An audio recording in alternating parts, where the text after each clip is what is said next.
Hey everybody, this is our 100th episode, and therefore I wanted to do something very special. This is the Kazdoy Closet. I'm Kazdoy. That's my closet full of all the stuff that I love. And today, a deep dive into the very bowels of the closet. Many people have paid as much as 10 or even 20 cents to take this tour. But as a loyal viewer, you're going to get it for free. We're going to explore every crook and nanny, every highway and byway of this magical place. Should take about 5 minutes. And then stay tuned for coming attractions and a very special toast, which is just another excuse for me to get drunk. Let's check it out. Let's walk into the closet. We're going to start at the very top here because this is where the attic is. So there's a lot of space, empty space here above this top shelf in case somebody needs to get into the attic, put a ladder here or something. There's a piece missing. Once in a while, I do hear moans coming from this attic and then a rush of cold air. Sometimes tarantulas crawl out of there, but it's okay because we have Bart guarding the place, making sure nothing happens. Let's look at the sides of the closet here. This is something that was made by one of my students in my film class. It's a laminated piece and it's from Psycho. It looks like it's from probably a Psycho sequel because Anthony Perkins looks kind of old there. But he has the Psycho house in the background, and then it says a quote from Norman Bates. "The past is never really past. It stays with me all the time, and no matter how hard I try, I can't really escape. It's always there." So it's a nice memento from one of my students. And then down here we have something that was given to all the charter subscribers for the Criterion channel, the streaming service. And I've been a charter subscriber since it started in April 2019. So they just kind of gave this out as a nice little memento. Over here on this side is something that was made by the art teacher at the school I taught with. And loyal subscriber Chris was the one who arranged this. And this is supposed to be me. It doesn't look like me. There's no beard and I don't wear a hat. But it says "Out of the Past," referring of course to the classic noir film. And Johnny K, because I used to always say every character, it seems like in a noir film, is named Johnny. And then it says, "You're screwed," because that's kind of what happens in all these noir films to the characters. They end up screwed all the time. So that was a very nice gesture, I thought. As that goes up there. And then this is just kind of this weird thing. I don't even remember how I got this. This is a Beatles CD3, I think they call it, or a mini CD. It's got 2 songs on there from 1963, and if you open it up, I don't even know how you would play this in a CD player. It's this tiny little CD, like a CD single. So I don't know if it's worth anything, but it's just something I kind of like to keep. So there's its place of honor right there. Now let's take a look at the collection. So we're starting by label. Now people, of course, they arrange their collections various ways. Some by label, and then they go by spine number, or they go by director. I'm just doing Blu-rays first. This is all the same label, Criterion Collection, alphabetically. Most of these films I've seen. If I haven't seen the disc, I've seen the film. For example, Cat People. I've seen Cat People before, but I haven't watched this disc yet. Okay, so that's one example. And then there are a few that I have not even seen at all, either on the disc or in the theater. So there's all my Criterion. I put the Blu-rays first so it looks a little more uniform. Down here, I think there's an example of something I haven't watched at all yet. Here, this one. Throwdown I got, I think, last year. Just a blind buy.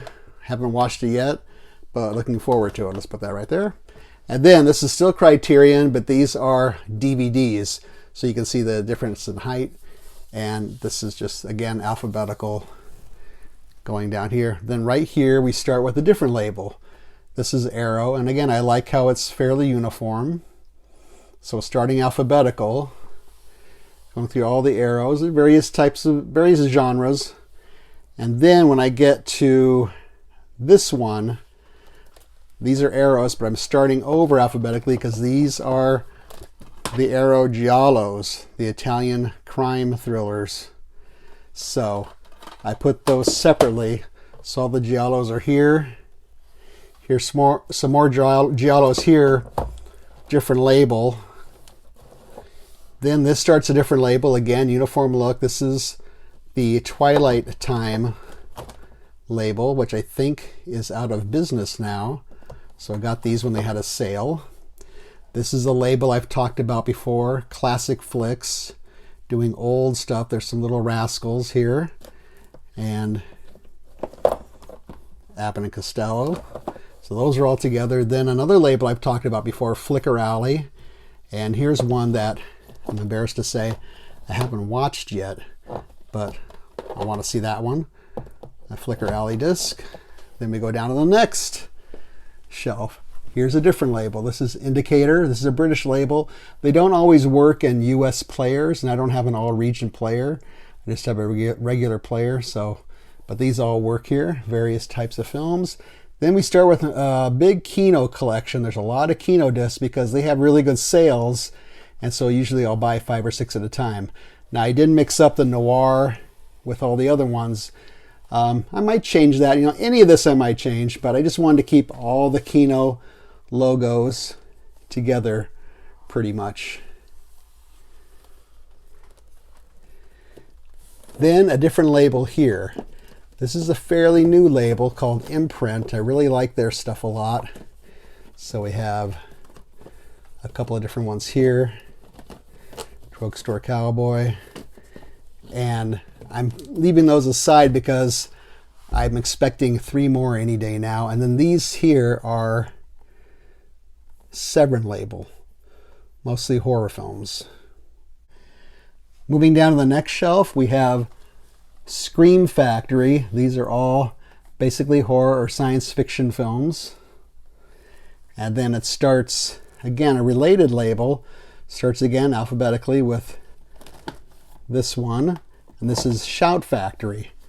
So these go here. They all come from the Shout Factory, but they have Scream Factory and Shout Factory, again, alphabetical. A couple science fiction films to begin the horror film section.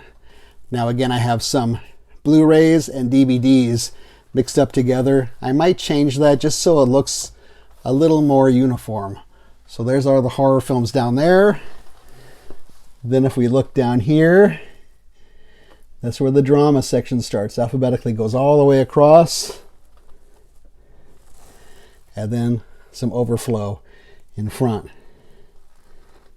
Okay, there's some extra space down here that I'm sure I'm going to need. These discs here are ones I have not watched yet. Now, could be some of those films I've seen before, but I haven't watched these films yet. They're just kind of miscellaneous sitting there. These are something different I'm going to show you in a minute.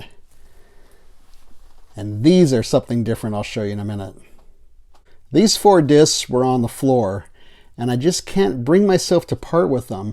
These are all public domain films, and they look terrible. I got each one for about $5 many years ago, and I have them all now on Blu-ray in much nicer condition and with all kinds of extras and stuff.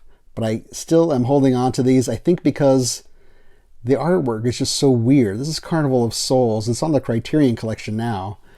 And just look at this bizarre artwork. This is The Hitchhiker, the Ida Lupino film noir, excellent film noir, probably her best film. And I have this on Blu-ray too, but look at this weird artwork. And then this is The Brain That Wouldn't Die. I did an episode on this one, and this is so weird, this artwork too. Even on the back, there's a brain on the back. And I have a Blu-ray of this one. And then I just got this one. I did an episode on this one too. Last Man on Earth, the great Vincent Price film. And again, just weird artwork. I can't seem to part with these for some reason. And I don't even know if anybody's going to want them or not. So I'm just going to leave them there on the floor. This is the other stack that was on the floor. These are all old serials. They used to show in the theaters before the main attraction. And when COVID started, somehow I found these kind of comforting. Just the way they are formatted and the style of them and the predictability of them. So Flash Gordon and Commander Cody and just a whole bunch of other ones. Some of them I haven't seen yet, like the Vanishing Shadow. I don't think I've seen that one yet. And here's Flying Discman from Mars. Here's some old Batman ones, old Dick Tracy, old Green Hornet, Superman, the old ones before the TV show, Captain Marvel, King of the Rocket Men, The Phantom, The Shadow. I've seen about half of these, but I've kind of lost interest a little bit, but I'm still going to hang on to them because they were kind of fun to watch. When you didn't have much time at night and you wanted to watch something, and they were somehow comforting, I guess, because they're just so predictable and just so much fun and so innocent as well. So that's what's going on in the closet. But wait, there's more. Coming attractions. Because we still have this whole area here. And this whole area here. Not to mention this entire area. These posters that I finally put up. And this area that is mostly all television stuff. Congratulations, you've now experienced the awe and wonder of the Kazdoy Closet. I want to thank you so much for watching these videos. That's why I'm making a special toast to all of you.